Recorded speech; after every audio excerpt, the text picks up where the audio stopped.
अगर मैं चाहूं तो इस अस्पताल को तबाह कर दूं और बहुत कुछ कर सकता हूं। मेरी बात को भूलना मत।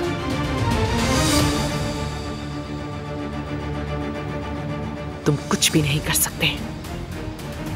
मुझे ऐसी धमकियों से डर नहीं लगता। मत डरो मेरी धमकी से। इस बार मामला मुख्तलिफ है। सब कुछ तुम्हारे खिलाफ है। तुम कुछ भी साबित नहीं कर सकती ज़बिया साहिबा। अब से तुम अपने रवैये का ख्याल रखना। अगर तुमने मेरी बात मानी तो मामलात सही रहेंगे और तुम फायदे में रहोगी। अगर ना मानी तो तुम्हें पता ही है, जब मुझे गुस्सा आता है तो मैं नहीं देखता हूं कि सामने कौन है। समझ रही हो ना? तुम्हारा ये अस्पताल और तुम्हारा क्या हाल होगा तुम सोच भी नहीं सकती हो, समझी?